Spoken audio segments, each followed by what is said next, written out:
दोस्तों, श्रीमद् भगवत गीता एकमात्र ऐसा ग्रंथ है जो मनुष्य को जीने का सही तरीका बताती है। गीता जीवन में धर्म, कर्म और प्रेम का पाठ पढ़ाती है। श्रीमद् भगवत गीता का ज्ञान मानव जीवन और जीवन के बाद के जीवन दोनों के लिए उपयोगी माना गया है। गीता संपूर्ण जीवन दर्शन है और इसका अनुसरण करने वाला व्यक्ति सर्वश्रेष्ठ होता है। भगवत गीता पूरी पढ़ पाना थोड़ा मुश्किल है, इसीलिए आज के इस बेहद ही खास वीडियो में हम श्रीमद् भगवत गीता का संपूर्ण सार लेकर आए हैं, जिन्हें जानकर आप श्रीमद् भगवत गीता का सही मतलब समझ पाएंगे। इसलिए इन विचारों को आप हर रोज रात में सोने से पहले अवश्य सुने, या दिन में जब भी आपको समय मिले तो भगवान श्री कृष्ण के मुख से निकली इन अनमोल बातों को सुनकर इस कलयुग में अपना कल्याण करें। तो चलिए जानते हैं भगवान श्री कृष्ण की अनमोल बातों को। भगवान श्री कृष्ण कहते हैं, यह संसार मेरी ही माया है। यह संसार मुझसे ही उत्पन्न हुआ है, मैं ही इसका पालन पोषण करता हूं। गीता में भगवान श्री कृष्ण महाराज ने संदेश दिया है कि अवश्य में भोगतव्यम कर्म कृतम शुभा शुभम, अर्थात व्यक्ति को अपने किए हुए शुभ और अशुभ सभी कर्मों का फल अवश्य ही भोगना होता है। नीति शास्त्रों ने मनुष्य के कर्म करने की तुलना किसान के साथ की है। वह कहते हैं कि यो यदव पति बीजन लभते हिता दृशम फलन, अर्थात जिस प्रकार एक किसान अपने खेत में जिस फसल का बीज बोता है वह बीज फसल के रूप में किसान काटता है। इस सिद्धांत के विरुद्ध न कभी आज तक हुआ है और न कभी आगे होगा। इसलिए कहावत प्रसिद्ध है कि बोए पेड़ बबूल के तो आम कहां से हुए। यही व्यवस्था परमात्मा द्वारा बनाई गई सृष्टि में मनुष्यों के ऊपर लागू होती है। परमात्मा ने मनुष्य को कर्म करने के लिए स्वतंत्र रखा है। इंसान जैसा चाहे कर्म कर सकता है, अच्छे या बुरे कर्म मनुष्य की विवेक शक्ति के ऊपर निर्भर करते हैं। मनुष्य अपने जीवन में जैसे जैसे कर्म करता जाता है वैसे वैसे ही उसके जीवन का निर्माण होता जाता है। परंतु परमात्मा ने मनुष्य को केवल कर्म करने की स्वतंत्रता दी है। कर्म फल व्यवस्था परमात्मा के अधीन है।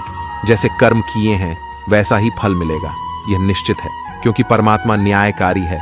परमात्मा मनुष्य द्वारा किए जाने वाले प्रत्येक कर्मों को जानने वाला है। परमात्मा के आगे किसी की सिफारिश नहीं चलती। इस कलयुग में तो लोग रिश्वत देकर अपना काम निकालते हैं, लेकिन परमात्मा को कोई रिश्वत नहीं दे सकता। इसलिए परमात्मा को पूर्ण न्यायकारी कहा गया है। परमात्मा की अटल न्याय व्यवस्था से कोई भी आज तक ना तो बचा है और न ही आगे बचेगा। इसलिए अच्छे कर्म करने वाला व्यक्ति डरता है, बुरा कर्म करने वाला व्यक्ति हर समय भयभीत होता है। उसके मन में सदैव यह शंका रहती है कि कभी मेरे बुरे कर्म सामने ना आ जाए। बुरे कर्मों के सामने आते ही उसे उन कर्मों का फल मिलना शुरू हो जाता है। ईश्वर द्वारा सभी प्राणियों को कर्म करने की स्वतंत्रता मिली है। कोई भी प्राणी कभी भी इच्छा अनुसार कैसा भी कर्म कर सकता है। इन कर्मों की आजादी के कारण ही जीवन में नयापन बना रहता है। यदि कर्म करने की आजादी ना हो तो जीवन में जीवन जैसा कुछ भी नहीं रहेगा। इसी आजादी के कारण व्यक्ति पाप पुण्य या मुक्ति में गति कर सकता है। कर्मों की इस आजादी के कारण सबको अपना अपना फल मिलता रहता है और उसको भोगता रहता है। इसी कारण जगत में इतनी अलग अलग सोच के लोग हैं। इसलिए भगवान गीता में कहते हैं, सभी प्राणी कर्म करने में स्वतंत्र हैं। व्यक्ति कई प्रकार के कर्म करता है, जिनमें अधिकतर कर्म बांधने वाले होते हैं। बांधने का मतलब है अपना फल देकर व्यक्ति को जगत में फंसाए रखने वाले होते हैं, क्योंकि यह कर्म आसक्ति और अहंकार से किए जाते हैं। वहीं कुछ दूसरे प्रकार के कर्म होते हैं जिनमें हम कर्म तो करते हैं लेकिन उनका फल हमारे चित्त में इकट्ठा नहीं होता। ऐसे कर्मों को करने की तकनीक भगवान बताते हैं कि कर्म ऐसे किया जाए कि उसके फल में आसक्ति ना रहे। इसके लिए भगवान कहते हैं कि तू इन कर्मों को मुझे अर्पण कर दे। यह एक ऐसी प्रक्रिया है जिसमें व्यक्ति के अंदर कर्म करने का अहंकार नहीं रहता और उस कर्म के फल की इच्छा भी नहीं रहती। इस प्रकार ये कर्म शुद्ध कर्म कहे जाते हैं, जो व्यक्ति को बांधते नहीं बल्कि मुक्ति में सहायक होते हैं। भगवान यदि कह रहे हैं कि कर्मों और कर्म फलों को मुझे अर्पण कर दें, तो इसका मतलब भगवान हमारे कर्मों और फलों की आजादी पर अंकुश नहीं लगा रहे हैं, बल्कि कर्म करने की सही विधि से हमको सिखा रहे हैं, जिससे कर्म भी हो जाए और वह कर्म हमें परेशान भी ना करे। हमारे शास्त्रों में कहा गया है कि व्यक्ति जिस प्रकार का व्यवहार समाज के प्रति करता है, उसके प्रति भी वैसा ही व्यवहार करना चाहिए। जो इंसान हमारी संस्कृति, सभ्यता और धर्म का ही नाश करने पर तुला हुआ है। ऐसे दुष्टों का तो वध ही कर देना चाहिए। वेद में लिखा हुआ है, माया भरमानंद सद्र, अर्थात हे मनुष्य, तू मायावियों को, दुष्टों को, छल करने वालों को मार गिरा। महर्षि व्यास का कथन है कि जो मनुष्य जिसके साथ जैसा व्यवहार करें उसके प्रति वैसा ही व्यवहार करना चाहिए। यह धर्म है। ठगी से व्यवहार करने वाले के साथ ठगी का व्यवहार करना चाहिए और भला करने वाले के साथ भलाई का व्यवहार करना चाहिए। इस प्रकार शास्त्रों में, वेदों में दुष्टों की निंदा की गई है और यथापूर्वक व्यवहार करने का आदेश दिया गया है। गीता में श्री कृष्ण कहते हैं कि हमारा भाग्य हमारे ही अतीत के कर्मों का फल है। उसी तरह हम आज जो कर्म कर रहे हैं वह हमारे आने वाले कल को निर्धारित करेंगे। इसीलिए हमें हमेशा अपने कर्म अच्छे रखने चाहिए ताकि हमें इसका फल भी अच्छा ही मिले। गीता में श्री कृष्ण कहते हैं, उनके कर्जदार और वफादार हमेशा रहिए जिन्होंने आपके बुरे समय में आपका साथ दिया। अंजाम की खबर तो कर्ण को भी थी, लेकिन बात तो मित्रता निभाने की थी। श्री कृष्ण कहते हैं, शांति, सौम्यता, मौन, आत्मसंयम और पवित्रता, यह पांचों चीजें मन को अनुशासित करती हैं। हर व्यक्ति में यह सारे गुण होने चाहिए, तभी वह सही मार्ग पर चल सकता है। गीता में कहा गया है कि आप किसी का भाग्य नहीं बदल सकते, लेकिन अच्छी प्रेरणा देकर उसका मार्गदर्शन तो कर ही सकते हैं। श्री कृष्ण के अनुसार जीवन में कभी मौका मिले तो सारथी बनना स्वार्थी नहीं। अहंकार मनुष्य से वह सब करवाता है जो अंत में उसी के विनाश का कारण बनता है। इसलिए मनुष्य को जितनी जल्दी हो सके अपना अहंकार त्याग देना चाहिए। श्री कृष्ण कहते हैं, कर्म वह फसल है जिसे इंसान को हर हाल में खुद काटना ही होता है। इसलिए हमेशा अच्छे बीज बोए ताकि फसल अच्छी हो। गीता जी। कर्मवाच्य के हानि लाभ में उलझने के बाद मनुष्य के कर्म की गति धीमी हो जाती है और वह धीरे धीरे लक्ष्य को अपने से दूर कर देती है। इसीलिए कर्म की गति अनवरत चलती रहे, मंद नहीं पर है। इसीलिए ही भगवान कृष्ण ने अर्जुन को यह महान संदेश दिया था कि आप चिंता किए, युद्ध करते रहो। कौन हारेगा, कौन जीतेगा, यह सब काल परिस्थिति के आधार पर अपने आप तय हो जाएगा। यही बात हमारे जीवन में भी पूर्ण रूप से लागू होती है। अगर हम सब सभी चीजों का फायदा नुकसान देखकर उस कर्म को करना ही बंद कर दे तो अंत में क्या होगा हम सबको पता है। कोई भी प्राणी और वस्तु इस संसार में अजर, अमर और स्थायी नहीं है। ये सब जानते हुए भी हम सब कर्म क्यों करते हैं? क्योंकि इस संसार की व्यवस्था सुचारू रूप से और बिना बाधा के अराजकता की स्थिति में आए, बिना सुचारू रूप से चलती रहे। हमारे माँ बाप ने हमारे को पैदा किया और अगर वह यह बात सोचने लग जाते कि पता नहीं यह वृद्धावस्था में हमारा सहारा बनेगा या नहीं, तो हो सकता था वह हमें धरती पर लाने का इरादा भी त्याग सकते थे। लेकिन उन्होंने अपना कर्म किया और फल ईश्वर के हाथ में दे दिया, तभी हम धरती पर आ पाए और ईश्वर चाहेगा तो हम उनकी अच्छी सेवा भी कर पाएंगे। गीता के अनुसार पुनर्जन्म भी होता है। हम भूल जाते हैं हम किसी भी योनि में जा सकते हैं। जो भोग योनि है उनमें परेशान होने पर आत्महत्या तक का अधिकार नहीं होता है। एक बैल कितना भी परेशान हो जाए वह अपनी मर्जी से मर भी नहीं सकता। जो भी किया है भोगना ही होगा। किसी ने बहुत अद्भुत बात कही है कि अगर आंखें सचमुच हमेशा के लिए बंद होने से पहले खुल जाए तो जिंदगी सुधर जाती है। दोस्तों, अगर हम कुछ कर्म ही नहीं करते तो हमारा जीवन ही व्यर्थ है और हम मेहनत से काम करेंगे तो उसका फल जरूर मिलेगा। दोस्तों, मेहनत ही सफलता का शॉर्टकट है, कोई अन्य शॉर्टकट नहीं है। तुम्हें मेहनत करनी होगी, मेहनत करनी ही होगी। आपको ईमानदारी से प्रयास करने होंगे। अगर आप कहते हैं कि परिणाम अच्छा नहीं आया तो आपको खुद से पूछना होगा कि क्या हमारे प्रयासों में कोई कमी है। दोस्तों, पुराणों में कहा गया है कि जो कुछ भी हमें मिलता है, माता पिता, भाई बहन, पति पत्नी, बहू बेटे, ये सब हमारे पिछले जन्म के आधार पर ही मिलते हैं। लोगों से इस जन्म में हमारा रिश्ता है। ये वही लोग हैं जिससे हमारा कभी ना कभी कोई रिश्ता जरूर था, कोई हिसाब किताब था जिसे पूरा करने के लिए भगवान हमें धरती पर भेजते हैं। दोस्तों, एक बार किसी गांव में एक किसान अपने परिवार के साथ रहता था और उसकी पत्नी, और वह बहुत ही नेक विचारों के इंसान थे। उनके एक बेटी भी थी जो कि अपाहिज थी। किसान और उसकी पत्नी दोनों ही अपनी पुत्री को अपाहिज देखकर बहुत दुखी रहते थे। उन्होंने अपनी बेटी के पांव का इलाज भी करवाया, परंतु कोई फायदा नहीं हुआ। इसीलिए किसान और उसकी पत्नी दोनों अपनी बेटी की सेवा करते थे। उसके पैरों की मालिश करते हैं, उसे अपने हाथ से खाना खिलाते थे। किसान यह सोचकर परेशान रहता था, उसके बाद उसकी बेटी का क्या होगा, उसका ध्यान कौन रखेगा। किसान के गांव के पास दूसरे गांव में एक प्रसिद्ध संत महात्मा रहते थे।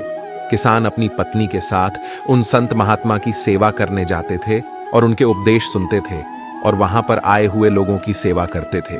एक दिन जैसे ही महात्मा जी का प्रवचन खत्म हुआ किसान ने कहा कि संत महात्मा में और मेरा परिवार आपकी और लोगों की बहुत सेवा किया करते हैं, कभी किसी का बुरा नहीं करते और अहिंसा के मार्ग पर चलते हैं और सच्चे मन से भगवान की पूजा अर्चना करते हैं। फिर भी हमारी बेटी अपाहिज क्यों पैदा हुई? उसे अपाहिज देखकर हमें बुरा लगता है। किसान की यह बात सुनकर महात्मा ने अपने नेत्र बंद कर लिए और कुछ समय बाद वापस नेत्र खोले और कहा कि मैं तुम्हारा पूर्व जन्म देख लिया और यह सब तुम्हारे पूर्व जन्म के पापों का फल है। पूर्व जन्म में तुम अपनी पत्नी और बेटे बहू के साथ रहते थे। तुम्हारा बेटा नगर के बाहर राजा के यहाँ नौकरी करता था और पिछले जन्म में जो तुम्हारी बहू थी वही अब तुम्हारी बेटी है भाई। तुम्हारे घर में एक दुधारू गाय भी थी जिसकी तुम बहुत सेवा करते थे, लेकिन अपनी बहू के साथ तुम्हारा व्यवहार बहुत गलत था। तुम सदा अपनी बहू को बहुत परेशान करते थे और उसे खड़खोटी सुनाते थे। तुम्हारी बुरी बातें सुनकर तुम्हारे बहू बहुत परेशान थी, लेकिन फिर भी वह कुछ भी नहीं बोलती थी। एक बार की बात है, वह इतनी सहेली के साथ मेला देखने चली गई थी। वापस आने पर तुमने गुस्से से एक डंडा उसकी तरफ फेंका जिससे उसके पैर की ही हड्डी टूट गई और वह एक पैर उठाकर चलने लग गई और पूरे जन्म में वह परेशान ही रही, लेकिन फिर भी वह कुछ नहीं कहती थी। इस जन्म में तुम्हारी बेटी तुम्हारी वही बहू है, झूठ जो अपना हिसाब पूरा करने के लिए आई। जैसे तुमने उसे उस जन्म में रुलाया था, वह इस समय में तुम्हें रुला रही है। हालांकि तुमने गाय की सेवा की थी, जिसके कारण तुम्हें इस जन्म में बुद्धि निर्मल मिली है। तुम्हारा ज्यादा बुरा नहीं हुआ, तुम्हें अपने कर्मों की ही सजा मिली है। इसलिए हमेशा अच्छे और नेक कर्म करने चाहिए। कर्म का फल हर पल हमें मिलते रहता है, क्योंकि एक एक सांसों में हमारे साथ जो घटना घटित हो रही है वह हमारे कर्मों का परिणाम ही है।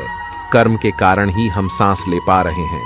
तो किसी की सांस अभी अभी खत्म हो चुकी होती है। कर्म हमारी काया तो उसका फल हमारी परछाई है। दोनों सदा साथ साथ ही रहते हैं। कर्म के कारण ही कोई आसानी से सांस ले पाता है तो कोई दमा में दम घुटता महसूस करता है। कर्म का फल हमको जागते, सोते, उठते, बैठते भोगना ही होता है। कर्म का कुछ फल तो तुरंत मिलता है, तो कुछ कर्मों के फल के लिए जन्मों जन्म इंतजार करना होता है। जैसे किसी ने आग में हाथ डाला तो तुरंत जल जाएगा, उसके लिए कल या परसों नहीं लगेगा।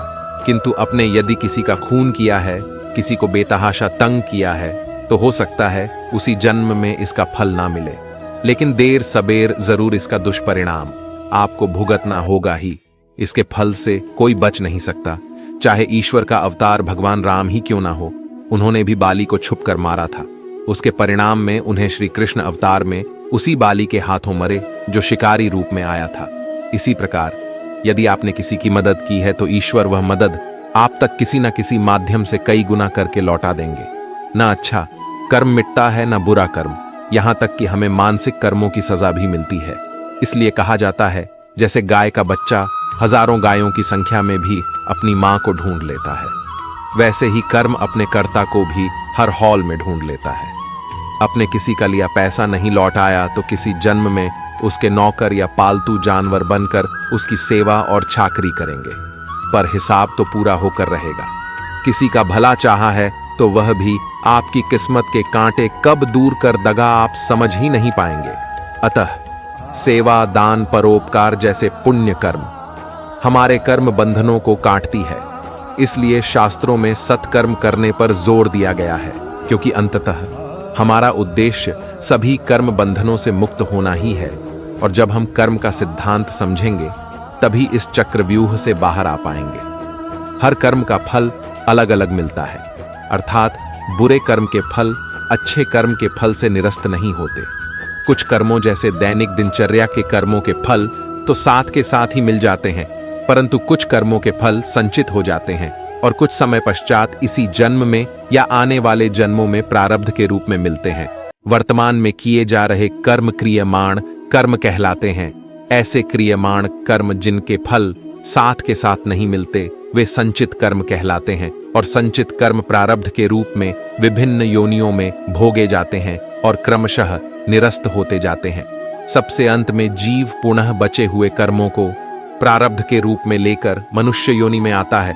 अन्य योनियों और मनुष्य योनि में यह अंतर है कि जबकि अन्य योनियों में जैसे जैसे कर्म भोगे जाते हैं वे निरस्त होते जाते हैं, परंतु मनुष्य योनि में प्रारब्ध कर्म भोगे जाने पर निरस्त तो होते हैं, परंतु हर भोगे जाने वह कर्म नए कर्म पैदा करता जाता है। दरअसल मनुष्य योनि में भोगे जाने वाला कर्म प्रारंभ में क्रियमाण कर्म होता है, जो फिर संचित और प्रारब्ध कर्मों का स्रोत बनता है।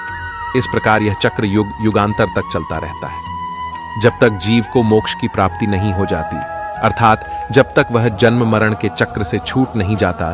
संक्षेप में मोक्ष का भी जिक्र कर लेते हैं, क्योंकि मोक्ष भी तो हमारे द्वारा किए जाने वाले कर्मों के तरीके पर निर्भर होता है। जब जीव मनुष्य के पाप और पुण्य दोनों प्रकार के कर्म फल शून्य हो जाते हैं तो वह मोक्ष का सुपात्र बन जाता है। गीता में और ब्रह्म विद्या शास्त्र में कहा गया है कि जब हम कर्म निष्काम भाव से करते हैं तो हमें उन कर्मों के फलों को भोगना नहीं होता। इसका यह अर्थ निकलता है कि मनुष्य योनि में यदि हमारे प्रारब्ध के कर्मों को भोगने का तरीका निष्काम होगा तो प्रारब्ध के कर्म तो निरस्त हो जाएंगे, परंतु नए कर्म नहीं मिलेंगे, अर्थात न संचित होंगे और न ही नया प्रारब्ध बनेंगे। निष्काम कर्म अर्थात स्वयं को परमेश्वर का दास समझते हुए परमेश्वर के वचनों के अनुसार अपने कर्तव्य निभाना, परंतु उनके फल की इच्छा ना रखना। भगवत गीता समझाती है कि आत्मा अजन्मी है, इसे कोई मार नहीं सकता, कोई जला नहीं सकता, डूबा नहीं सकता, काट नहीं सकता, लेकिन आत्मा को परमात्मा के साथ हमेशा रहने के लिए यह परीक्षा रूपी जीवन में बैठना ही पड़ेगा। इस परीक्षा के लिए परमात्मा से बिछड़ के आत्मा को पृथ्वी पर किसी न किसी रूप में जन्म लेना पेड़ी डीडे हता है और 81 करोड़ योनियों को जीने और भोगने के बाद एक आत्मा को मनुष्य का शरीर और दिमाग मिलता है। इस सबसे बड़ी मर्यादाओं की परीक्षा में बैठने के लिए हर मनुष्य को इस पूरी परीक्षा के दौरान तरह तरह की अच्छी और बुरी भावनाओं की चक्रव्यूह में अपने ही भाई बहन और मित्रों के साथ डाला जाता है, जिसमें हर आत्मा को अपने अंदर के तामसिक और राजसिक अवगुणों से निकल के सात्विक जीवन में प्रवेश करने के मौके मिलते हैं। हमारे तामसिक गुण वह है जो हमारे अंदर हीन भावना पैदा करके हमें खुद को नुकसान पहुंचाते हैं, और हमारे राजसिक गुण हमें लोभी बनाकर दूसरों के प्रति नुकसान पहुंचा सकते हैं। इस परीक्षा के दौरान हर आत्मा को तामसिक और राजसिक गुणों को खत्म करके अपने सात्विक गुणों से परिचित होना पड़ी। डीगा सात्विक गुण वह है जो आत्मा को अपने आसपास की हर चीज से जोड़े और उन्हें प्यार करना सिखाते हैं। परीक्षा के दौरान हर आत्मा को जीवन के चारों स्तंभ धर्म अर्थ काम और मोक्ष का ज्ञान पाके ही मुक्ति मिलती है। यही वह द्वार है जिन्हें समझकर ही आत्मा परमात्मा को समझ सकती है।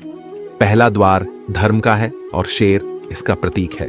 धर्म वही है जो गीता में लिखा हुआ है, धर्म वही है जो धारण किया हुआ है, जिसे आपका दिल मानता है, जैसे झूठ नहीं बोलना, चोरी नहीं करना, भगवान का निरादर नहीं करना, दूसरों को नुकसान नहीं देना, यही सब धर्म है।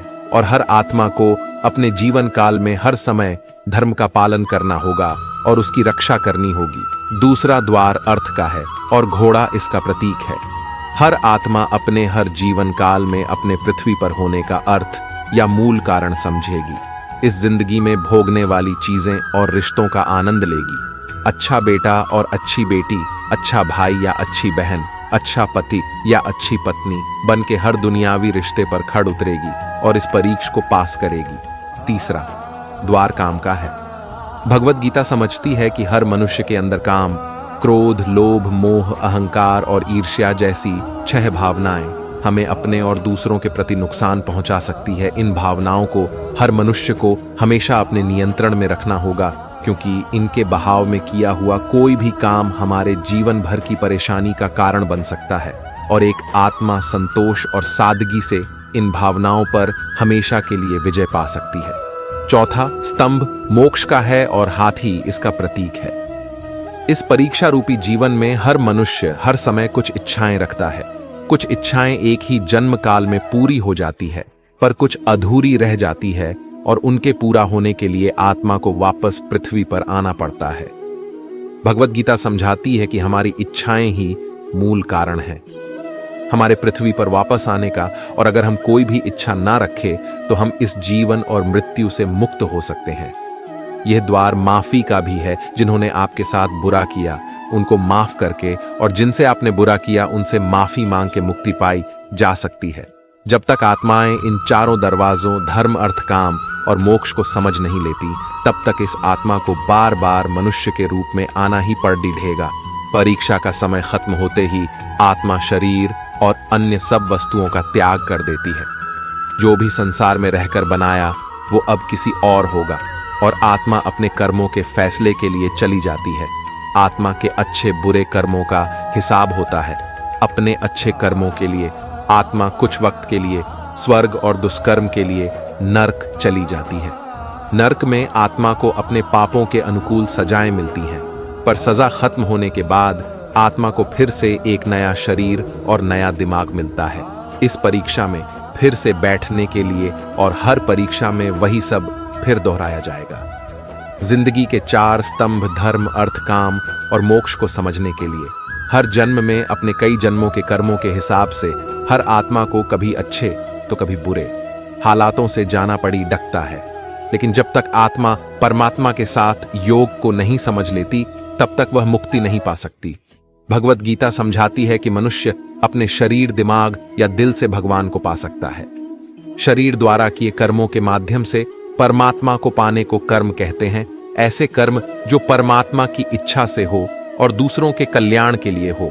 वाल्मीकि ने रामायण लिख के, श्रवण ने अपने माता पिता की सेवा और उन्हें 4 धाम की यात्रा कराकर अपने कर्मों द्वारा परमात्मा को पाया। श्रीमद् भगवत गीता समझाती है कि एक आत्मा दिमाग से भी परमात्मा के साथ योग लगा सकती है। इसे राजयोग कहते हैं, क्योंकि दिमाग या मस्तिष्क सब इंद्रियों का राजा है।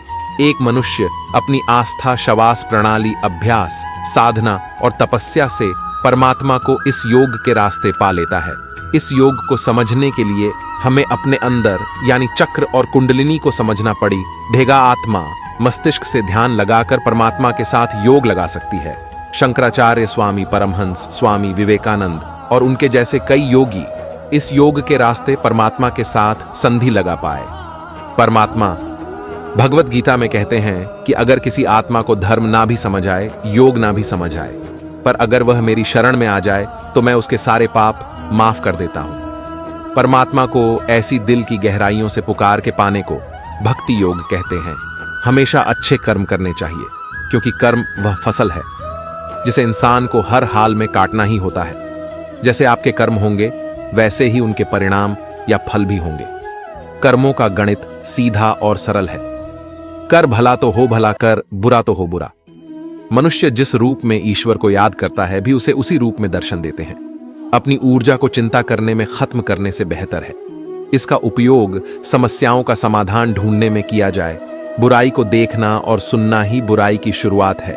जो मनुष्य जीव पाकर भी भगवान का कीर्तन नहीं करता, वह दुर्बुद्धि मनुष्य मोक्ष का रास्ता पाकर भी उस पर जाने की चेष्टा नहीं करता। भगवान श्री कृष्ण कहते हैं, हे मानव, अगर तुम समस्त सांसारिक दुखों से छुटकारा चाहते हो तो मेरी भक्ति करो।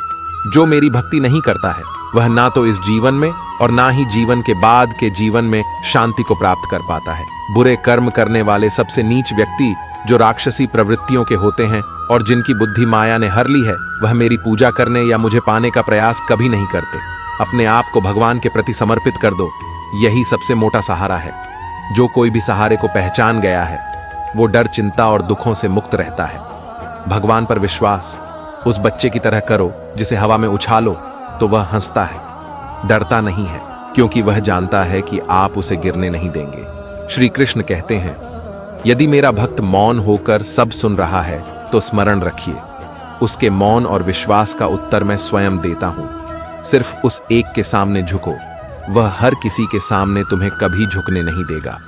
अच्छे लोगों की संगत में रहो, क्योंकि सुनार का बादाम से भी महंगा होता है। श्री कृष्ण कहते हैं, जो आपकी सही बातों का भी गलत मतलब निकालते हैं, उनको सफाई देने में अपना वक्त बर्बाद मत करो। एक दिन शिकायत आपको वक्त से नहीं बल्कि खुद से होगी कि खूबसूरत जिंदगी आपके सामने थी और आप दुनियादारी में उलझे रहे। एक बार माफ करके अच्छे बन जाओ, परंतु दोबारा उस इंसान पर भरोसा करके बेवकूफ मत बनो। अपने तो वह होते हैं जिन्हें आपके दर्द का एहसास हो, वरना हालचाल तो राह पर आते जाते लोग भी पूछ लिया करते हैं। मेहनत का फल और समस्या का हल देर से सही पर जरूर मिलता है। जब आप दूसरों का अच्छा चाहते हैं तो वही चीज आपके जीवन में वापस आती है। यही प्रकृति का नियम है। टूटी हुई चीज सबसे ज्यादा तकलीफ देती है, जैसे भरोसा, दिल, नींद और सबसे उम्मीद। इच्छा पूरी नहीं होती तो क्रोध आता है, और पूरी हो जाती है तो लोभ होता है। इसलिए जीवन में हर परिस्थिति में धैर्य बनाए रखना श्रेष्ठ है। मदद लेने तो सब लोग आ जाते हैं, परंतु जब आपको मदद की जरूरत होती है तो मदद करने वाला कोई नहीं दिखता। श्री कृष्ण कहते हैं, अच्छे कर्म करिए और भूल जाइए, समय आने पर उसका फल जरूर मिलेगा। दोस्तों, ब्लेड की धार बहुत तेज होती है, परंतु पौधे को काट नहीं सकती। हर इंसान अपनी काबिलियत के अनुसार श्रेष्ठ होता है, इसलिए अपने आप को किसी और के साथ मत तोलिए। जब परमात्मा को आपसे प्यार होता है तो वह आपके लिए वही करते हैं जो आपके लिए अच्छा होता है, और तमाम उन लोगों को आपसे दूर कर देते हैं जो आपके काबिल नहीं होते हैं।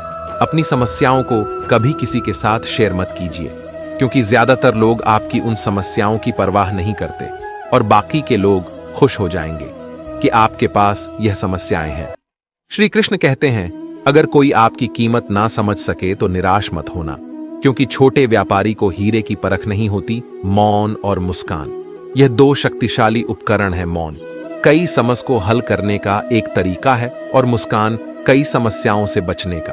कोई भी इंसान ऐसे ही अपने आप को नहीं बदलता। जिंदगी में कुछ हादसे ऐसे होते हैं जो इंसान को बदलने पर मजबूर कर देते हैं। जिंदगी एक बार मिलती है, यह बिल्कुल गलत है। सिर्फ मौत एक बार मिलती है, जिंदगी तो हर रोज मिलती है। श्री कृष्ण कहते हैं, करने दो जो आपकी बुराई करते हैं। ऐसी छोटी छोटी बातें तो सिर्फ छोटे छोटे लोग ही करते हैं। सिर्फ धोखा देना ही धोखा नहीं होता, किसी के साथ अपनेपन का नाटक करना, यह भी बहुत मोटा धोखा होता है। हिम्मत मत हारना दोस्तों, अभी आगे जाना है। जिन्होंने कहा था तुमसे नहीं होगा, उनको भी करके दिखाना है। श्री कृष्ण कहते हैं, जिसका भी साथ दो, खुलेआम दो, विरोधी कहलाओगे, लेकिन गद्दार तो नहीं। कोई भी रिश्ता अपनी मर्जी से नहीं बनता, क्योंकि आपको कब, कहां और किस मिलना है ये ऊपर वाला ही तय करता है। कहने वाले तो बिना सोचे समझे कुछ भी बोल देते हैं, लेकिन कभी ये सोचा है कि सुनने वाले पर क्या बीती है। धोखा देना एक कर्ज है जो आपको किसी और के हाथ से जरूर मिलेगा। उस व्यक्ति की शक्ति का कोई मुकाबला नहीं कर सकता जिसके पास सहन शक्ति है। बोलने की ताकत सबके पास होती है, लेकिन किसी को जीत पसंद आती है तो किसी को रिश्ते बुद्धि तो सबके पास होती है, परंतु चालाकी करना है या ईमानदारी, यह संस्कारों पर निर्भर करता है। जीवन में त्याग के बिना कुछ भी पाना आसान नहीं। एक सांस लेने के लिए भी पहली सांस त्यागने होती है। जो लोग आपके जज्बातों की कदर नहीं करते, उन्हें अलविदा कहने में कोई बुराई नहीं। संभल कर रखी हुई चीज और ध्यान से सुनी गई बात कभी भी कम सकती है। बस तुम खुद से मत हारना, बाकी सब श्री कृष्ण देख लेंगे घमंड से भी। कुछ रिश्ते अक्सर खत्म हो जाते हैं कसूर, हर बार गलतियों का नहीं होता। शंका का कोई इलाज नहीं और चरित्र का कोई प्रमाण नहीं। हर करीबी इंसान को राज मत बताओ, क्योंकि जो आज आपके साथ है वह कल आपके खिलाफ भी हो सकते हैं। जिसने अपने मन को काबू कर लिया, उसकी सफलता को भगवान भी नहीं रोक सकते। हृदय से जो दिया जा सकता है वह हाथों से नहीं, और जो मौन से कहा जा सकता है वह शब्दों से नहीं। जिन्होंने समय पर साथ दिया, उन रिश्तों की कद्र समय से ज्यादा करनी चाहिए। तुम्हारा एकांत ही तुम्हें मनुष्य बना सकता है। श्री कृष्ण कहते हैं, जो इंसान अच्छे विचारों और अच्छे संस्कारों को अपना लेता है, उसे हाथ से माला फेरने की जरूरत ही नहीं है। वक्त जब न्याय करता है तो गवाहों की जरूरत नहीं होती। माफी मांगने वाले हमेशा गलत नहीं होते। कुछ लोग झुक जाते हैं रिश्तों को बचाने के लिए। अर्जुन ने 10 लाख सैनिकों को त्याग करके श्री कृष्ण को चुना। यह विश्वास का उत्तम उदाहरण है। भरोसे में सावधानी भी आवश्यक है, क्योंकि कभी कभी खुद के दांत जीभ को ही काट लेते हैं। उपवास हमेशा अनाज का ही क्यों, लोभ, लालच, जंगली काम, क्रोध और गंदे विचारों का भी करना चाहिए। उनकी बातों की तरफ जरा सा भी ध्यान मत दीजिए। जो आपकी पीठ पीछे आपकी चुगली करते हैं, इसका सीधा सा अर्थ है कि आप उनसे 2 कदम आगे हैं। लोग आपको जरा सी बात पर त्याग देते हैं और श्री कृष्ण जरा सी प्रार्थना से आपका हाथ थाम लेते हैं। दरिया बनाकर किसी को डुबाने से अच्छा है कि आप जरिया बनकर किसी को बचाए। ईश्वर के प्रेम में जो रोने का आनंद है वह संसार की माया में हंसने का भी नहीं है। दोस्तों, बोलने से पहले सोच लो, क्योंकि बोलने के बाद सोचा नहीं पछताया जाता है। जीवन में आगे सफल होना है तो बहरे हो जाओ, क्योंकि अधिकतर लोगों की बातें मनोबल गिराने वाली होती हैं। अगर आपका कोई शत्रु नहीं है तो इसका मतलब यह है कि आप उस जगह पर खामोश थे जहां बोलना बहुत जरूरी था। प्रेम कभी भी अपनी जरूरत पूरी करने के लिए नहीं होता। प्रेम हमेशा एक दूसरे के सुख दुख में साथ और भावना को समझने के लिए होता है। श्री कृष्ण कहते हैं कि अगर जिंदगी में सुकून चाहते हो तो लोगों की बातों को दिल से मत लगाओ। जिंदगी में अगर कोई सलाह मांगे तो सलाह के साथ में साथ भी देना, क्योंकि सलाह गलत हो सकती है परंतु साथ कभी गलत नहीं हो सकता। अगर कोई तुमसे कुछ मांगे तो तुम उसे दे देना, क्योंकि भगवान ने आपको देने वालों में रखा है, मांगने वालों में नहीं। इंसान का व्यक्तित्व तभी निखर कर आता है जब वह अपनों से ही ठोकर खाता है। श्री कृष्ण कहते हैं, हर किसी की जिंदगी में समस्याएं हैं, लेकिन इंसान खुद की समस्या को ही सबसे ज्यादा और सबसे मोटी समस्या समझता है। कुछ लोग कहते हैं कि औरत का कोई घर नहीं होता, परंतु सच यह है कि औरत के बिना तो कोई घर ही नहीं होता। सही दिशा और सही समय का ज्ञान ना हो तो उगता हुआ सूरज भी डूबता हुआ नजर आता है। गिरगिट माहौल देखकर रंग बदलता है, पर इंसान हालत देखकर रंग बदलता है। दुनिया का सबसे भाग्यशाली इंसान वही है जिसके पास भोजन के साथ भोग है, नींद के साथ बिस्तर है और धन के साथ धर्म है। उस इंसान से हमेशा ही दूरी बनाए रखें जिस इंसान को खुद की गलती का एहसास ना हो। भगवान श्री कृष्ण अर्जुन को उपदेश देते हुए कहते हैं, तू मन छोटा मत किया कर, जहां तेरे अपने मुंह फेर लेंगे वहां मैं तेरा साथ दूंगा। जीवन में कभी किसी से अपनी तुलना मत करो, तुम जैसे भी हो सर्वश्रेष्ठ हो। प्रेरणा का सबसे मोटा स्रोत आपके अपने विचार हैं, इसलिए अच्छा सोचे और खुद को जीतने के लिए प्रेरित करें। दुख भोगने वाला आगे चलकर सुखी हो सकता है, मगर दुख देने वाला कभी सुखी नहीं हो सकता। इसलिए अपने अंदर करुणा रखें, आवेश नहीं, क्योंकि पुष्प मेघ की वर्षा से खिलते हैं, उसकी गर्जना से नहीं। गलत व्यक्ति जितना भी मीठा बोले आपके लिए बीमारी बन जाएगा, और सच्चा व्यक्ति कितना भी गलत लगे एक दिन औषधि बनकर काम आएगा। भगवान श्री कृष्ण कहते हैं, मन की शांति से मोटी इस संसार में कोई भी संपत्ति नहीं है। जिस व्यक्ति ने अपने मन को शांत रखना सीख लिया है उससे ज्यादा धनवान इस संसार में कोई नहीं है। समय मनुष्य के बनाए मार्ग पर नहीं चलता, मनुष्य को समय के दिखाए मार्ग पर चलना होता है। इसी को नियति कहते हैं। जीवन कठिन तब लगता है जब हम स्वयं में बदलाव करने के बजाय परिस्थितियों को बदलने का प्रयास करते हैं। सत्य कभी दावा नहीं करता कि मैं सत्य हूं, लेकिन झूठ हमेशा दावा करता है कि सिर्फ मैं ही सत्य हूं। भगवान श्री कृष्ण कहते हैं, जिस प्रकार प्रकाश की ज्योति अंधेरे में चमकती है, ठीक उसी प्रकार सत्य भी चमकता है। इसलिए मनुष्य को हमेशा सत्य की राह पर ही चलना चाहिए। हे अर्जुन, तुम्हारा क्या गया जो तुम रोते हो? तुम क्या लाए थे जो तुमने खो दिया? तुमने क्या पैदा किया था जो नष्ट हो गया? तुमने जो लिया यहीं से लिया, जो दिया यहीं पर दिया। जो आज तुम्हारा है कल किसी और का होगा, क्योंकि परिवर्तन ही संसार का नियम है, और समय के साथ संसार में हर चीज बदलती है। हर चीज परिवर्तन के नियम का पालन करती है। ना तो यह शरीर तुम्हारा, ना ही तुम इस शरीर के मालिक हो। यह शरीर पंच तत्वों से बना है, अग्नि, जल, वायु, पृथ्वी और आकाश। एक दिन यह शरीर इन पंच तत्वों में विलीन हो जाएगा। इस संसार में भाग्य से अधिक और समय से पहले ना किसी को मिला है और ना ही कभी मिलेगा। जीवन में वाणी को संयम में रखना अनिवार्य है, क्योंकि वाणी से दिए हुए घाव कभी भरे नहीं जा सकते। श्री कृष्ण भगवान कहते हैं, धर्म के लिए बोलना सीखो, अधर्मी का काल बनना सीखो और अपनों के लिए त्याग करना सीखो। सत्य हमेशा पानी में तेल की एक बूंद के समान होता है। जितना भी असत्य का पानी डाले वह हमेशा ऊपर ही तैरता है। सज्जन व्यक्तियों को सदैव अच्छा व्यवहार करना चाहिए, क्योंकि इन्हीं के पद चिन्हों पर सामान्य व्यक्ति अपने रास्ते चुनता है। किसी का अच्छा ना कर सको तो बुरा भी मत कर, क्योंकि दुनिया कमजोर है, लेकिन दुनिया बनाने वाला नहीं। जो मनुष्य भगवत गीता को सुनकर उस पर अमल करता है, उसके सारे दुष्कर्म का प्रभाव समाप्त हो जाते हैं। जिंदगी में हम कितने सही हैं और कितने गलत हैं, यह केवल दो लोग जानते हैं, एक परमात्मा और दूसरी हमारी अंतरात्मा। मृत्यु एक अटल सत्य है जिसे कभी बदला नहीं जा सकता है। इस संसार का जब से निर्माण हुआ है तब से जन्म मृत्यु का चक्र चलता आ रहा है। जिस प्रकार मनुष्य अपने पुराने वस्त्रों को त्याग कर नए वस्त्र धारण करता है, ठीक उसी प्रकार आत्मा पुराने व्यर्थ शरीर को त्याग कर नए शरीर को धारण करती है। यही प्रकृति का नियम है। इस सत्य को स्वीकार करके भय मुक्त होकर आज में जीना चाहिए। ज्ञानी व्यक्ति ना तो मरने वाले का शोक करते हैं और ना ही उनका शोक करते हैं जो अभी जिंदा है, क्योंकि वह जानते हैं जो मर गया वह फिर से जन्म लेगा और जो जिंदा है वह एक दिन जरूर मरेगा। भगवान श्री कृष्ण कहते हैं, जीवन में कभी मौका मिले तो किसी के लिए सारथी बनना स्वार्थी नहीं। जिस प्रकार एक दिया अपना प्रकाश कम किए बिना हजारों दियों को जला देता है, उसी प्रकार खुशियों को बांटा जाए तो खुशियां कम नहीं होती। धर्म से भरा हृदय धर्म का परामर्श देता है और अधर्म से भरा हृदय अधर्म का परामर्श देता है। इंसान इसलिए दुखी नहीं है कि वह ईश्वर को नहीं मानता। इंसान इसलिए दुखी है क्योंकि वह ईश्वर की नहीं मानता। समय आने पर सबको मिलता है, समय से पहले की छा ही दुख का कारण बनती है। क्रोध मनुष्य को नरक की ओर ले जाने वाला द्वार है। क्रोध करने से व्यक्ति का मन अशांत हो जाता है। वह आवेश में आकर कई बार अपना ही नुकसान कर बैठता है। भगवान श्री कृष्ण कहते हैं, मनुष्य को क्रोध करने से बचना चाहिए।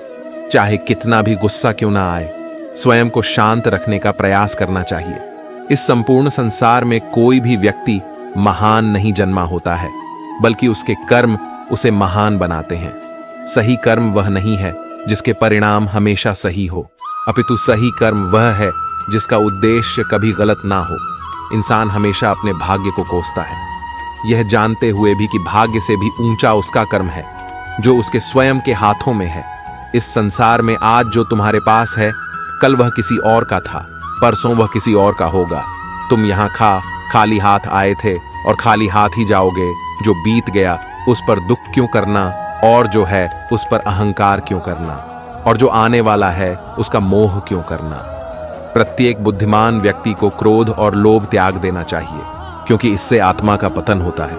मनुष्य अपने हृदय से जो दान कर सकता है वह अपने हाथों से नहीं कर सकता, और मौन रहकर जो कुछ वह कह सकता है वह शब्दों से नहीं कह सकता। मन पर नियंत्रण रखना जरूरी है।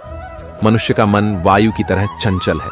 यह मन ही है जो मनुष्य को काम वासनाओं की तरफ भटका रहता है। अगर जीवन को सफल बनाना है तो मन पर काबू करना बहुत जरूरी है। मन को वश में करने से दिमाग की शक्ति केंद्रित होती है, जिससे कार्यों में सफलता मिलने लगती है।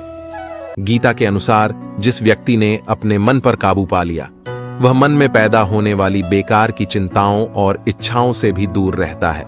साथ ही व्यक्ति अपने अपने लक्ष्य को भी आसानी से प्राप्त कर लेता है।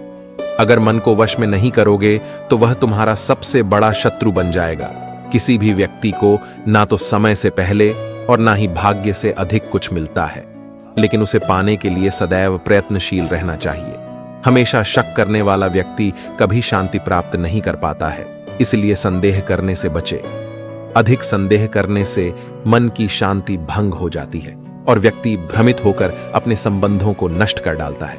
तन की सुंदरता मन को आकर्षित करती है, जबकि स्वभाव की सुंदरता हृदय को आकर्षित करती है। इसलिए मनुष्य का स्वभाव हमेशा निर्मल होना चाहिए। इतिहास कहता है कि कल सुख था, विज्ञान कहता है कि कल सुख होगा, लेकिन धर्म कहता है अगर मन सच्चा और दिल अच्छा हो तो हर रोज सुख है। कौन क्या कर रहा है, कैसे कर रहा है और क्यों कर रहा है, इन सब से आप जितना दूर रहेंगे उतना ही खुश रहेंगे। भगवान श्री कृष्ण कहते हैं, जिस मनुष्य के अंदर ज्ञान की कमी और ईश्वर में श्रद्धा नहीं होती, वह मनुष्य जीवन में कभी भी आनंद और सफलता को प्राप्त नहीं कर पाता। मोह विनाश का कारण होता है। मनुष्य के दुखों का मूल कारण उसका मोह ही है। वह जितना अधिक मोह करेगा उतना ही अधिक कष्ट भी भोगे। पछतावा अतीत नहीं बदल सकता और चिंता भविष्य नहीं संवार सकती। इसलिए वर्तमान में आनंद लेना ही जीवन का सच्चा सुख है। मानव कल्याण ही भगवत गीता का प्रमुख उद्देश्य है। इसलिए मनुष्य को अपने कर्तव्य पालन करते समय मानव कल्याण को प्राथमिकता देनी चाहिए। हे अर्जुन, वह जो वास्तविकता में मेरे उत्कृष्ट जन्म और गतिविधियों को समझता है, वह शरीर त्यागने के बाद पुनः जन्म नहीं लेता और मेरे परम धाम को प्राप्त होता है। वह व्यक्ति जो सभी इच्छाएं त्याग देता है और मैं और मेरा की लालसा और भावनाओं से मुक्त हो जाता है, उसे अपार शांति की प्राप्ति होती है। श्री कृष्ण कहते हैं, जो तुम्हारा साथ देता है तुम उसका साथ दो, जो तुम्हें धोखा देता है तुम उसे त्याग दो। जिस जगह आपका सम्मान नहीं हो वहां पर कभी जाना नहीं चाहिए, वरना लोग आपको कमजोर और मूर्ख समझेंगे। जहां बारिश ना हो वहां फसल खराब हो जाती है और जहां संस्कार ना हो वहां नस्ल भी खराब हो जाती है। ईश्वर ने हमें जो कुछ भी दिया है वही हमारे लिए पर्याप्त है और यही एक अटल सत्य भी है। संयम, सदाचार, स्नेह एवं सेवा, ये गुण सत्संग के बिना नहीं आते। ईश्वर से की गई प्रार्थना से इंसान की स्थिति बदले या ना बदले, पर उस प्रार्थना से इंसान के चरित्र में जरूर बदलाव आता है। जो लोग यह कहते हैं कि मेरे पास वक्त नहीं है, असल में उनके खास रिश्तों की गिनती में आपका नाम ही नहीं है। बात इतनी मधुर रखो कि कभी वापस भी लेनी पड़े तो स्वयं आपको अजीब ना लगे। खुद में स्वाभिमान होना जरूरी है, वरना लोग आपको वहां भी दबाने की कोशिश करें जहां आपका अधिकार है। जब तक तुम अपने आप से नहीं हार जाओ तब तक दुनिया की कोई ताकत तुम्हें हरा नहीं सकती है। चुप रहने से मोटा कोई जवाब नहीं और माफ कर देने से ज्यादा कोई सजा नहीं। जिस मनुष्य के पास सब्र की ताकत है उस मनुष्य की ताकत का कोई मुकाबला नहीं कर सकता। हमारी व्यर्थ की चिंता और मन का भय एक ऐसा रोग होता है जिससे हमारी आत्मीय शक्ति बिखर जाती है। मनुष्य को जीवन की चुनौतियों से भागना नहीं चाहिए और ना ही भाग्य और ईश्वर की इच्छा जैसे बलों का प्रयोग करना चाहे। कमजोर तुम नहीं, तुम्हारा वक्त है और वक्त सबका बदलता है। तुम बस अपना कर्म करते जाओ। जिसने कभी संकट नहीं देखा उसे अपनी ताकत का कभी एहसास नहीं होगा। जो मनुष्य दूसरों की तकलीफों को समझते हैं, जिनमें दया है, जो दिल से अच्छे हैं, उन्हें दोबारा जन्म नहीं मिलता है। किसी को कुछ देकर घमंड मत कर। क्या पता तू दे रहा है या पिछले जन्म का कर्ज चुका रहा है। घमंडी मनुष्य का वंश, वैभव और प्रतिष्ठा तीनों ही चले जाते हैं। विश्वास ना हो तो रावण, कौरव और कंस को देख लीजिए। किसी पर विश्वास करना हो तो उनकी बातों पर नहीं, उनकी हरकतों पर ध्यान दो। भगवान श्री कृष्ण कहते हैं, जो मनुष्य मुझे जान लेता है वह जन्म मरण के बंधनों से मुक्त हो जाता है।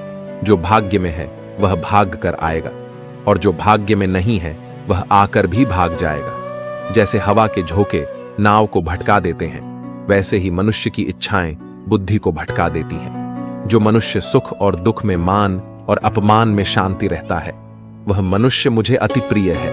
यह संसार मेरी ही माया है। यह संसार मुझसे ही उत्पन्न हुआ है।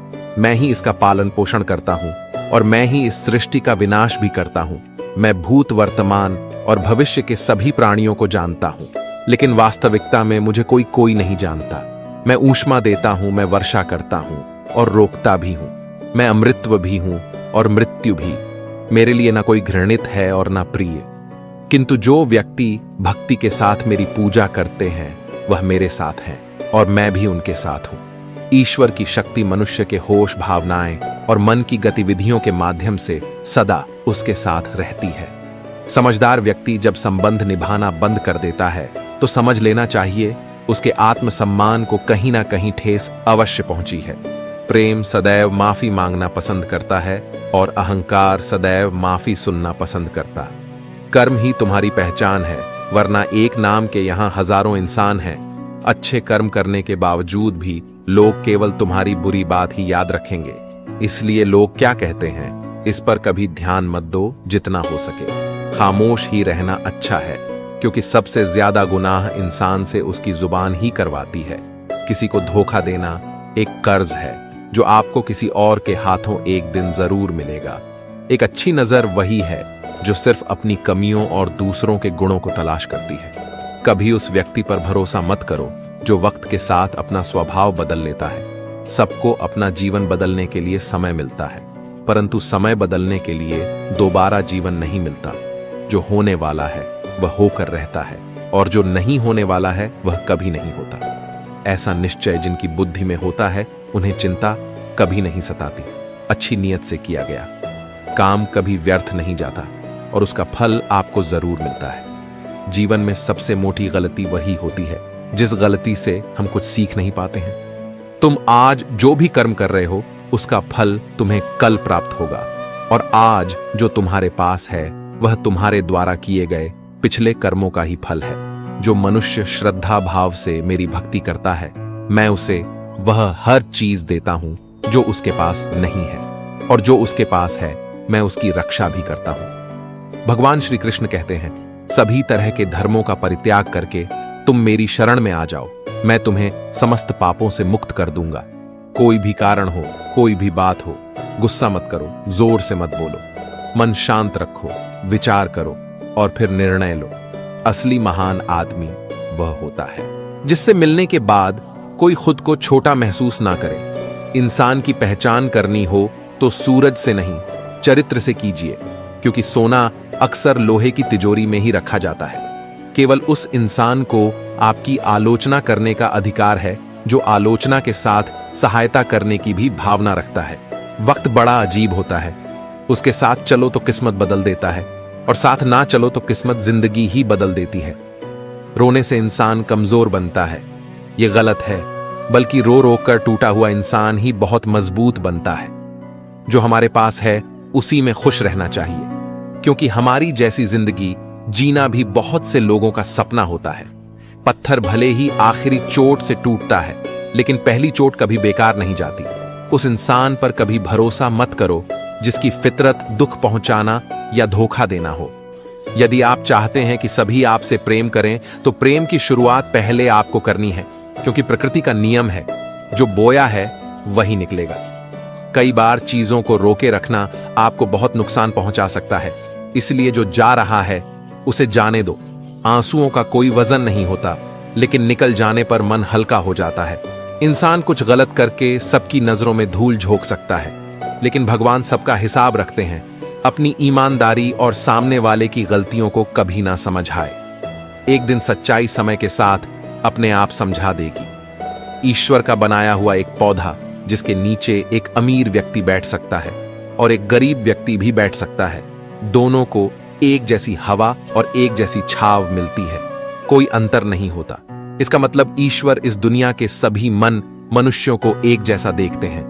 उस इंसान को कभी नजरअंदाज मत करना जो आपसे प्रेम करता है, आपकी देखभाल करता है, आपको याद करता है, क्योंकि एक दिन जब आपकी आंखें खुलेगी तब आपको यह एहसास होगा आपने तारे गिनते गिनते चांद को खो दिया। धैर्य रखिए, सही समय आने पर आपके पास वह सब कुछ होगा जिसके लिए आपने मेहनत की है। कई बार ईश्वर आपको इसलिए साधन संपन्न बनाता है क्योंकि वह स्वयं घर घर जाकर आपके आसपास के सभी जरूरतमंदों की मदद नहीं कर सकता। अतः आपके पास जो है उसे बांटना सीखें। ध्यान का अर्थ है भीतर से मुस्कुराना, और सेवा का अर्थ है इस मुस्कुराहट को औरों तक पहुंचाना। जब कल का दिन देखा ही नहीं तो आज का दिन क्यों खोए। जिस घड़ी में हम हंस सकते हैं उस घड़ी में कल के लिए हम क्यों रोए।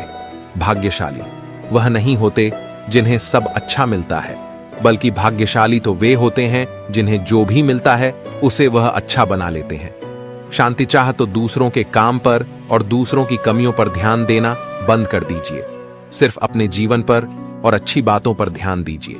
तुम पानी जैसा बनो जो अपना रास्ता खुद बनाता है, पत्थर जैसा ना बनो जो दूसरों का भी रास्ता रोक लेता है। जिस तरह मामूली सी औषधि भयंकर रोगों को शांत कर देती है, उसी तरह ईश्वर की याद बहुत से कष्टों और दुखों का नाश कर देती है। आप खुश हो, अच्छी बात है। आपकी वजह से कोई और खुश है, यह सबसे अच्छी बात है। भगवान श्री कृष्ण कहते हैं, अगर कोई तुम्हें दुखी करे तो बुरा मत मानना, क्योंकि लोग उसी पौधे पर पत्थर मारते हैं जिस पर सबसे ज्यादा मीठे फल होते हैं। जरा सोचिए, जब इंसान बिना चाबी के कोई ताला नहीं बनाता, फिर वह तो भगवान है। वह ऐसी कोई समस्या का निर्माण क्यों करेंगे जिसका कोई समाधान ना हो।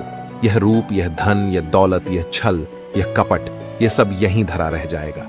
तुम्हारे साथ सिर्फ तुम्हारा अच्छा कर्म ही जाएगा। सरल स्वभाव वाले व्यक्ति को कमजोर समझने की भूल कभी मत करना, क्योंकि सरलता उसका संस्कार है, कमजोरी नहीं। वक्त से भी ज्यादा भावनाएं महंगी होती हैं, इसीलिए जो उसे समझ सके उसी पर उसे खर्च करो। सच्ची बात बोलने वाला और सही राह पर चलने वाला इंसान हमेशा दुनिया को कड़वा लगता है, ना ही किसी चीज का। गुरूर करो, हर किसी से मिलकर रहो, चाहे वह आपके परिवार वाले हो या चाहे वह आपके मित्र हो। चोट का असर लगने में नहीं, अनुभव करने में होता है। आत्मा पर लगी चोट शरीर पर लगी चोट से कई गुना ज्यादा गहरी होती है और दर्दनाक भी। जो दान कर्तव्य समझकर बिना किसी शर्त के किसी जरूरतमंद को दिया जाए, वही सच्चा दान है। निंदा से घबराकर अपना लक्ष्य कभी ना भूलें, क्योंकि लक्ष्य मिलते ही निंदा करने वालों की राय बदल जाती है। अगर आप किसी को एक बार माफ करते हो तो आप समझदार हो। अगर आप उस व्यक्ति को दूसरी बार भी माफ करते हो तो आप बहुत ही नरम दिल हो। लेकिन आप उस व्यक्ति को तीसरी बार भी माफ करते हो तो आप दुनिया के सबसे महान मूर्ख हो। जीवन की सबसे महंगी चीज है आपका वर्तमान, जो एक बार चला जाए तो फिर दुनिया की पूरी संपत्ति देकर भी।